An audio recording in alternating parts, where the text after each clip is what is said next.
think it's the same mindset that I've had throughout the season. We're just trying to go 1-0 each week, and again, I think last week we found it through running the ball, and this week we knew we were going to have to throw it. And again, guys made plays. They played us in a lot of man, and again, we just guys making plays. Our offensive line blocked their tails off, and our defense gave us some good field position. So it was very complimentary football win tonight, and you love seeing those. Keon? Yeah, just kind of a play action, 2-guy route. They're playing man-to-man, and I'm just kind of reading wherever the safety goes. I'm throwing it to the other guy, and he did a good job of getting on the hump and running and making a play. And happy for him getting his first one. Got Ray Davis in the end zone, his first one. Those are special moments that you'll always remember. So it's good to see those guys get them. Hey, listen, a great example, right? When your number's called, being ready.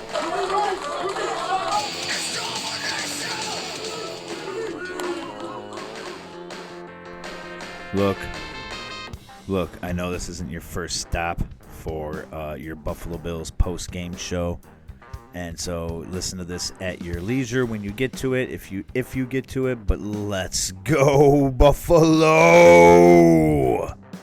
Dominance. Absolute dominance tonight, people. And I figure I can get a couple of voices in here real quick and do a little quick reaction on it. Just say a couple things about the plays. I know you want to watch the highlights. Maybe you come to this after you get your fill of the highlights, and you just want to listen to something while you're going about your workday tomorrow. So wanted to drop this tonight. First DFL podcast, Spot Pod, on the Spot Pod, something like that. Yeah, that sounds good. Look, I'm pumped, people. That was just absolutely. It was ridiculous by the time it got to the end of it. Let's all just revel in the ridiculousness of how just strategic and effective that team was tonight. I mean, the absolute control. Now, I know this is a little maybe an overreactionary pod, because it's, you go, oh, well, it's the Jags and they're hurting. Lawrence said, yeah, your opponent said before the game started, a week before, he said, yeah, we suck. So, you can take it for what it is, but that's a team that was desperate. That's a team that had a lot of people a little shook, a little nervous. Myself, I wasn't feeling the sweats, but I had the, this could go either way in my head before the game started. I'm not going to lie, of course. But I have ultimate faith and supreme confidence in this Bills team, and that this is the best roster I think they may have had yet under Sean McDermott. Now, I know that might sound really overreactionary. Let's get into it. Let's get nuts. Let's hear what Doubting Thomas has to say. Maybe I can get Chucky Calzone to speak up, say a little something. Maybe we'll hear from the shadow. Maybe he'll drift in. Let's see what I can get up. Let's see what I can get together tonight. If I can get a couple people coming in here. Anything you want to piss and moan about? You got any complaints?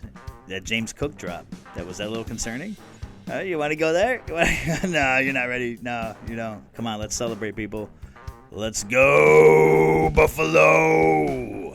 Earlier, of course, I predicted that the Bills would win the game, and I was very adamant about the Buffalo Bills defense. But I'm going to tell you, they even surprised me a little bit. I didn't expect them to be so dominating against the Jaguars, but they did. They were stepping it up even a little bit more than I thought they could. But their test is going to come next week when they go to Baltimore. And when they're not at home, although they did prove pretty well in Miami, but Miami doesn't have... Whoa. Is this guy serious right now? Doubting Thomas, what are you doing? Like, can we celebrate the win, man? I mean, my goodness. That Baltimore has. Yeah, and, well, we're going to see. The way Ellen looked today, I watched Lamar Jackson yesterday. He had a wonderful game for himself, but I think Josh outplayed Lamar, and we'll see what happens. But, hey, all I can say is Doubting Thomas is feeling more and more comfortable about the Bills putting away their opponents early and convincingly, and we'll see. And Talk to you next week. Thank you very much. I thought you were going to send something about the game that we just watched. It's hard not to think how special, I mean, absolutely special, the DeMar Hamlin interception on Monday night. It almost lays credence to the idea of being scripted, because that was just that is again storybook, like the return, but this was Hamlin. Let's what do you say after the game? You get your first career interception. You turn around and your entire defense is waiting for you. The whole team on the sideline. What was that like for you? It's special, man. They were a big part of me being able to make this type of comeback. You know, they pushed me. They gave me love. They gave me grace. They gave me everything I needed on the journey. And, you know, they was even happier than I was to get my first interception. But that just shows the community and the bond that we have here in Buffalo. It's truly a special place, and I'm glad to be a part of it. You mentioned that journey that you've been on. Hard to even put it into words, but how would you describe your emotions tonight? There is no words for it, man. I'm still processing it as I go. But, you know, I was able to take it one day at a time. And, you know, just my teammates, my coaches, the whole entire, you know, Bills organization, you know, was always there for me and supporting me, just like they are now. So, you know, I'm just truly thankful that I'm a Buffalo Bill. Thanks. Congratulations. Thank you. Have a good night. All right, folks, have a good night. That's it. I just wanted to drop a little pod here real quick and say domination, baby. Thank the good Lord. We can have a nice, happy, peaceful week. Buffalo, don't have to go and jump off the roof or do anything stupid, or do something stupid. I'm not telling you. I'm not endorsing any roof jumping and smashing into tables, burning nothing. Don't set anything on fire. Wink, wink. You know, no, I'm not endorsing anything. I would never do that. Come on now. You know me. This is your old buddy Bill. You know me. Buffalo Bill. I can't use that name, and that's like, you know, it's my name. Can't go by it though. It's like, no one's gonna be calling you Buffalo Bill. Relax. I am happy with the Bills performance. We will be dissecting all of it and talking about the Bills-Ravens game. Maybe we'll maybe I'll bring you a small preview of that one early on Sunday. But we will have the DFL podcast, as always now, moving forward on Monday morning, afternoon. Let's go with afternoon.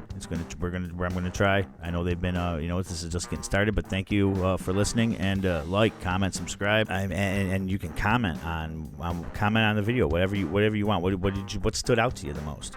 I was almost a little surprised by the Cook looks absolutely amazing. I mean, that talk about elusive. Dipping and diving and weaving, his ankles are. He's agile.